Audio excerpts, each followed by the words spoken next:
अनंत वक्ता आध्यात्म में आज कितने प्रासंगिक गोस्वामी तुलसीदास। नमस्कार, मैं पंकज उपाध्याय। तुलसीदास द्वारा रचित रामचरितमानस न होता तो भगवान राम तथा रामायण के इतने करीब हिंदू नहीं होता।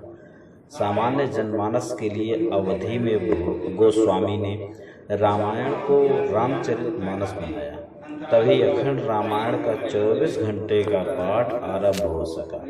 इसी कड़ी में गोस्वामी तुलसीदास जी की जयंती का कार्यक्रम नई दिल्ली स्थित उदासीन अखाड़ा मंदिर प्रांगण में गीता मानस स्वाध्याय सत्संग समिति द्वारा श्रावण शुक्ल सप्तमी 7 अगस्त 2019 को संपन्न हुआ। प्रस्तुत गोस्वामी तुलसीदास जी का प्राकट्य विश्व के वक्ष पर अमिट हस्ताक्षर के रूप में शाश्वत काल तक जाने जाएंगे। वर्तमान के परिप्रेक्ष्य में गोस्वामी तुलसीदास जी की प्रासंगिकता इससे अधिक पुष्ट और स्पष्ट होती है जब आज के विश्व में शांति का और अशांति के मध्य में उनके पुरोधाओं के बीच संघर्ष चल रहा है।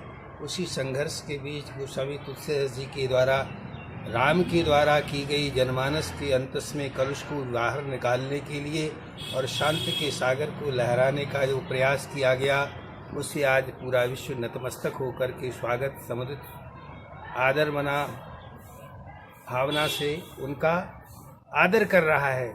उसका कारण है कि विश्व में भारतवर्ष एकमात्र ऐसा देश है जो मानव मात्र को आत्मीयता के अमृत, ममता के मकरंद, पीयूष के पराग से आप्यायित करने के लिए सृष्टि के प्रारंभ से लेकर और लय पर्यंत आतुर रहता है।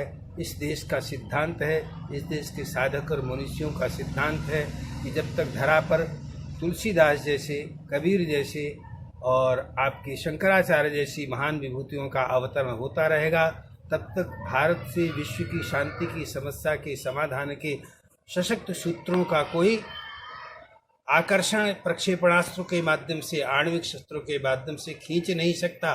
उनको आशा है कि भारत ही सबको शांति के हिड़ोले में, शांति के सदन में हमेशा आमंत्रित करने के लिए लालायित रहता है और सबको इस बात का आत्मविश्वास है।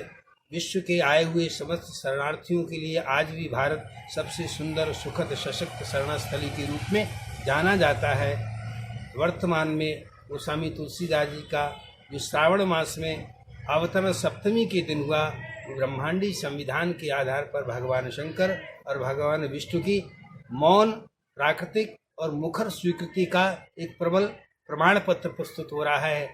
मत शोध शोध शोध के पुराण सवे, संत और असंतन को भेद को बता मतो। भारी भव सागर अपार, कितना अपार सागर भव सागर है, इसको कैसे पार करें? तो अंत में एक बात पंक्ति कही बणी कवि कहे, क्या कहा?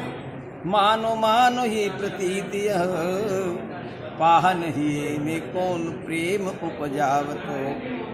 कैसे होता ये? भारी भव सागर उतार तो कवन यह, जो पे यह रामायण तुलसी न गावतो।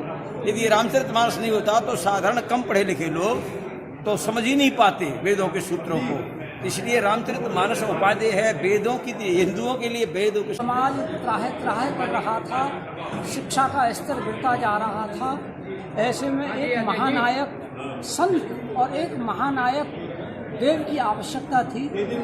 राम के रूप में देव को स्थापित किया और ग्रंथ के रूप में श्री रामचरितमानस जैसा सर्वग्राही सुलभ ग्रंथ समाज को दिया, जिसे अनपढ़ भी, अल्प शिक्षित भी लोग पढ़ सकें। और एक बात मैं निवेदन करना चाहता हूँ, 11,000 चौपाइयाँ हैं, इसमें 11,000 कहानियाँ और 11,000 आदर्श माना आर्ट ऑफ लिविंग पॉइंट्स हैं। इसमें हम लोगों को इन सब पर ध्यान रख करके, चिंतन करके लाभान्वित होना चाहिए।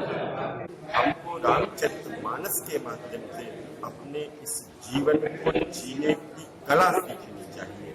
ऐसी रामचरितमानस महापुराण हमको प्रदान करने बाबा ने जीवन में उसको अपनाए परिवार में किस तरह से संबंध होना चाहिए, भाई का भाई के प्रति, माता पिता का, पति पत्नी का, शिष्य गुरु का, और इसके साथ साथ किस तरह का राजा और सेवक का संबंध होना चाहिए, रामचरितमानस के माध्यम